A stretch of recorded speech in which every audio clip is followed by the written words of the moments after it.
So, we're going to talk about the Mimaropa, okay? So, the folk arts and crafts of Mimaropa. So, Mimaropa stands for Mindoro, Marinduque, Romblon, and Palawan. By the way, po, Mimaropa po is actually one of, the second largest region in the Philippines. So, this region, kung saan itong apat ng provinces are considered, if we combine these four provinces, kaya po, isa po siya sa pinakamalaking rehiyon sa Pilipinas.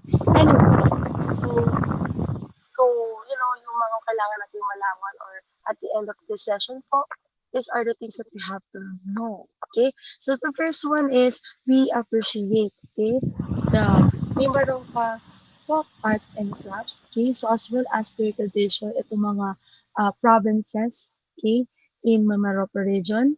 Next is we identify the different art crafts, okay, from this region.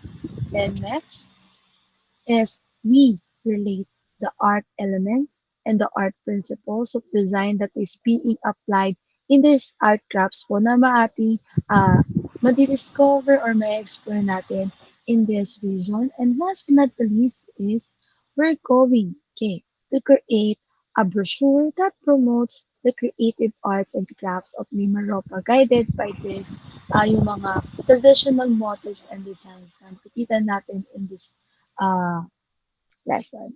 Okay? So, to begin, okay, so, para ma-make sure din ni Mrs. na kayo talaga ay uh, talagang pinanood itong video, there is a secret code po uh, and during the or in the middle of this session. So, kapag yun ay narinig nyo or kaya nakita, sinabi ko. So, probably that's an evidence na you actually watch this video. So, kapag napanood niyo po itong video, then you will get plus points for this. Okay? So, let's begin. So, una-una tayo ay pag-usapan natin yung tungkol sa Mindoro. Okay? So, Mindoro is actually divisions. There is Oriental and Occidental Mindoro. So, but I'm not going to elaborate kasi this is not in the social studies or geography. Anyway, in terms of these two provinces, they still, sharing the same culture or the practice or yung meron, when it comes to the art crafts, they do it the same way.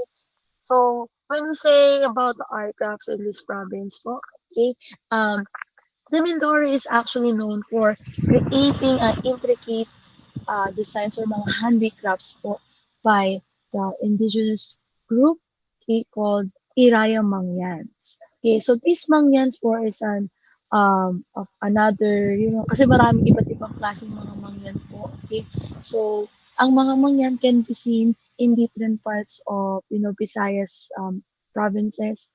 Okay, sa mga islands that is being located also in near Mimaropa.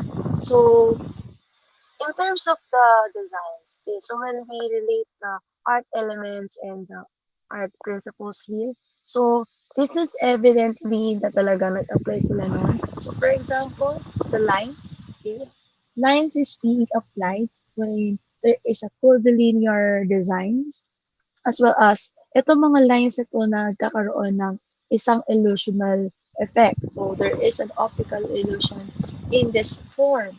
Okay? Aside from that there is also a rhythm in this art craft. Okay, so when we say rhythm, you can see that some of these products like itong mga vases, itong mga storage na yan.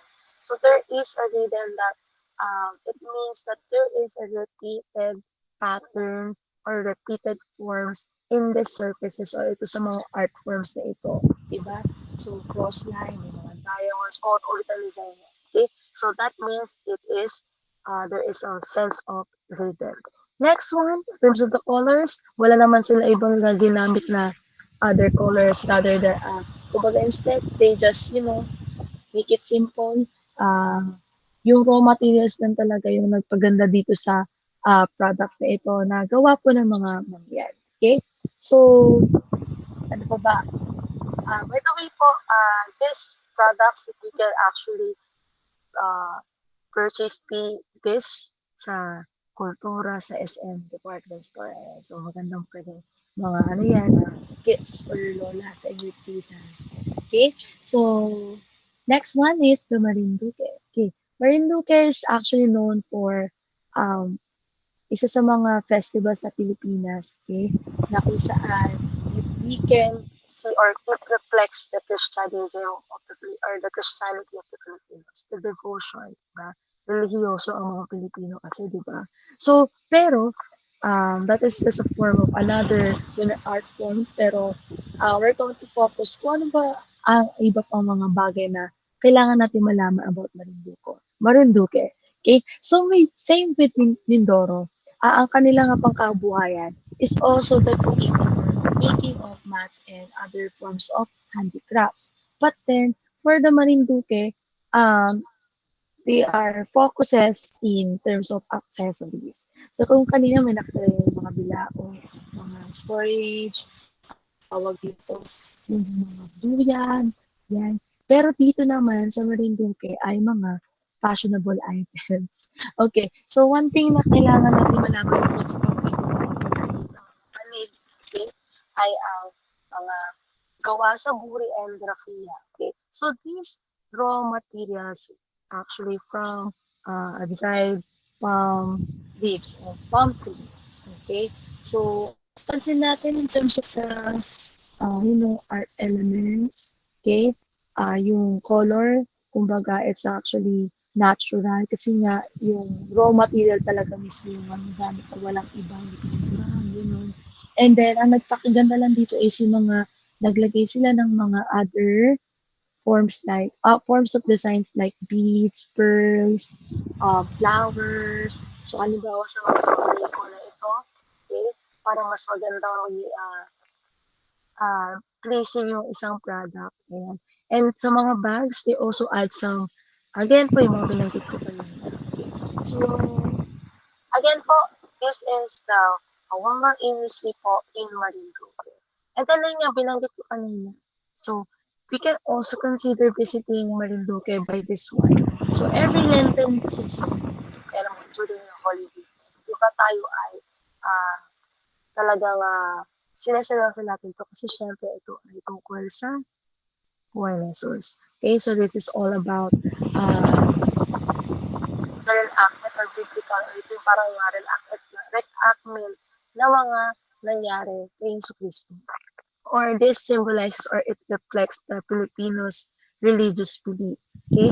So, the Mariones Festival is one of it. Okay? Ito pong festivity or this festival is being celebrated every year again po during Holy Week season or Lenten season. So, one thing that is actually unique for this one, kasi they are actually wearing costumes. And unique here is yung kanilang pagsusuot ng mask. So, dito yung this is not a typical mask na mukhang mga tao talaga. Pero, this looks human, but this is very unrealistic. It looks unreal. Yung mask dito for me, it looks like the room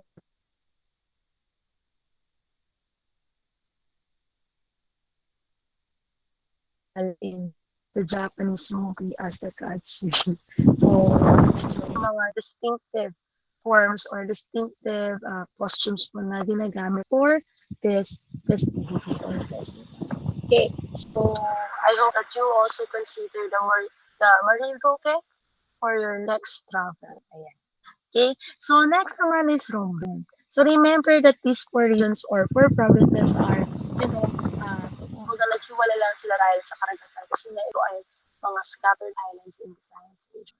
Okay, so Romblon is also same with the industry with Mindoro and Marinduque, which is again the weaving mass. Pero ito naman kasi ang gamit nila for creating banig, okay, ay ang pandan leaf. So kanina pa binanggit ko sa inyo na ang gamit ng Mindoro at Marinduque ay ang puri at saka ratia, okay, na mula sa campus. But for this one, dito sa pagpiit naman ng colorful handmade mats or banig ay pandan leaves. Okay? So, yan po yung unique one for Romblon. Kasi this time naman, kung patry natin ay yung in terms of applying the art elements. They are using colors, they are actually adding patterns dito or colorful patterns in this handmade mats. Okay, mga handmade reading mats. Okay, so aside from that, okay, also that Rembrandt is also known for the marble art, marble craft making. Okay? So, syempre, actually ito kasi yung Rembrandt talaga pinakamalaking ah pag-industry or paggawa ng mga produkto o items na mula sa marble. Like yung mga souvenir items na nakita nyo sa kultura. Okay? Pwede rin dyan yung mga vases o kaya naman yung mga pandiktik. Hindi ko nakalimutan kung marble and pestle ba tawag dito sa English. Tapos, again po, mga ashtray. So, again po, ang Romblon ay isa sa pinakamalaking pagawaan ng marble dito sa Pilipinas. Okay? So, yes. Okay. Next one is Palawan.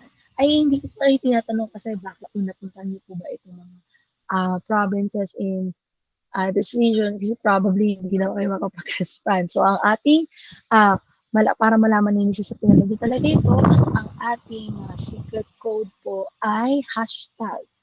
Okay. Hashtag TGIF. Okay? So that is your gateway to get plus 5 points for our next activity. Ayan. Okay, anyway, Palawan, kilalang kilala ang Palawan sa crystal light beaches. Pero since this is all about the art crafts or syempre yung kanilang cultural resources, ipongga na rin natin dito para mas, you know, mas makilala at maging aware tayo na meron pa rin tayong gantong klaseng ganda sa Pilipinas. So again po, ang Palawan kasi ay it is actually titled as the last frontier. Okay? In Asia, okay, it is actually before yung mga panahon na kung saan it is being preserved. Okay? The locals are actually going to create existing programs or nagkakaroon sila ng mga programa na kung saan paano maprotektahan ang kanilang yaman, okay, natural resources. Okay, so these are the examples. Okay? So this is the Puerto Princesa underground river. Okay, actually this is recognized by UNESCO as the new king nasa bagong listahan na siya. So in 2012 ay kasama siya sa new Seven Wonders of Nature. Way before 2012, meron na po tayong isa sa mga natural resources na naglanded din dito sa listahan na ito, which is the rice terraces. Okay? So ngayon naman po nadagdag sa listahan naman ay si underground river na mula sa Puerto Princesa. Bakit ito nadagdag doon sa listahan? Kasi there are a lot of you know, wonderful rock formations inside this cave. Tapos, yung mga napaka-enchanting na pag pumasok ka dito. Kasi, um, basta, I haven't, been cave. Pero, upon watching the videos about this before or prior to this lesson, talagang gusto ko nang pumunta ng Palawan tuloy to experience this, itong klase na adventure inside the cave. Okay? So, next one naman is, so while recording this again pong ating secret code is hashtag TGIF. Okay, next one is in this list po, okay, sa mga kilala po ang Palawan is the Tumatahan Natural Park. And again, ito po ay ngayon po ay isa sa mga kinoconsider ng UNESCO as the Intangible World Heritage Site. So, when we say World Heritage Site, the UNESCO object, kumbaga, lets the Philippines or the Philippine government or the local government of Palawan to create programs or laws or mga mandated laws to preserve this heritage site. Again po, kaya dahil kailangan i-preserve para syempre ma-exist pa rin siya to the next generation and tawag dito, in order na ma-experience din ng mga susunod na henerasyon. Yun ba, para at least na ma-prolong natin yung mga gantong klase na resources, diba? Kasi syempre sa climate change and then the careless people na they don't take care of the environment. Bibihira na lang tayo na magkaroon ng ganito. And Philippines is very lucky to have this. Okay? So, Tupataharit, actually po, kaya rin isa din sa kailangan i-preserve kasi nga, karamihan, hindi pala karamihan, there's a lot of newly discovered marine life creatures in this area. So, kaya kailangan talagang pausbugin yung pangalagaan natin. And magkaroon din ng mga existing or undergoing researches about these newly discovered creatures. So, yun na nga, di ba? Marami tayong makikita mga healthy coral reefs dito. Kaya magandang attraction din yan ako, di ba? Local, hindi pala local. This is actually considered ang world attraction natin. Ito, di ba? Kaya maganda rito mag-scuba diving. Okay? So, next one class yan. Ito yung natural park in Palawan. And then under yung cabin na pinakita sa yung picture. Okay? So, next one is the Manungkol Jar. Okay. So, by the way po, meron po tinatawag na indigenous group dito na taga-Banwa na descendants ng mga Indonesians and Malaysians. Okay. So, ito yung kanilang iniwan bago mawala ang yung mga early people po, syempre, lumusunod na yan. Okay. So, the Manungkol Jar considered as the rural jar. And, kung mapapansin ninyo, di ba, tingnan natin, zoom in natin siya. Okay. So, in terms of the design, okay. So, consider this ha, this is actually a burial jar. Pero, bakit para saan pa itong design niya? Okay. So, early people believe that the Filipino, when someone dies, okay, they are going to travel or to go to the next to another dimension o kaya sa kabilang buhay. So, itong burial jar, usually simbolo nun. Itong disenyo na ito. Itong form of symbol na nakikita natin dalawang tao na nasa isang bangka. Okay? So, they are sailing the boat to another, going to the afterlife. Okay? So, fun fact pala, since diba I gave you 1,000 peso bill an hour next, hindi, last session, diba, in your screen. So, eto naman, may bibigay sa inyo ulit ng 1,000 peso bill, pero naman this time, yung old.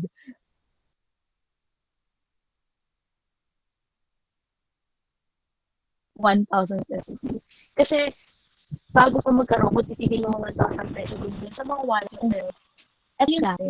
Kasi yung na ngayon ay ang tubarahan or anything ng natural resources in Palawan like the first. Ito kasi, di ba sinabi ko sa inyo that is the rice terraces is in the list of, itong ayan, ay nasa new Seven Wonders of Nature. Okay? So, ngayon siya pinapalitan na and then nagdag sa list ang Tubatahari, kinapalitan siya. Nire-resign talaga nila. Okay? And then nawala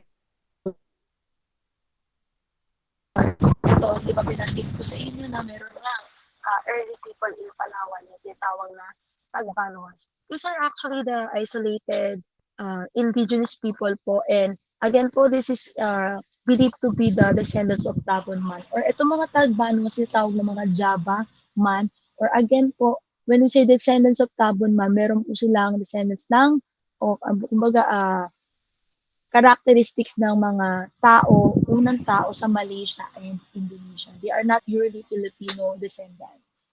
Okay? So that's why they have their own way of, yung communication and their writing system. So, ito nakikita ninyo is the writing system called Hanuno. Okay. So, sa the Tagbanwas, you were not able to talk with them or to interact with them kasi ito yung kanilang ginagamit na form of communication. And ang hirap makipag-usap sa kanila kung hindi niyo po alam ang kanilang sariling lengguwahe. Kaya sila ay isolated. If you're going to compare it to the indigenous tribe in Colombia, although they are isolated, pero they also understood other language. Pero for the Tagbanwas, they stick to their own form of, communication na tinatawag nilang Hanuno. Okay, so last in this slide is the bio-bio that is being used of Tagbanwas as the rice baskets. Sorry. So, ito naman ay, this actually for me resembles to the kayabang of Benguet. Pero yung sa ka-Benguet kasi, di ba, parang siya ito, medyo ito naman ay form of, a storage for the rice sa mga bigas.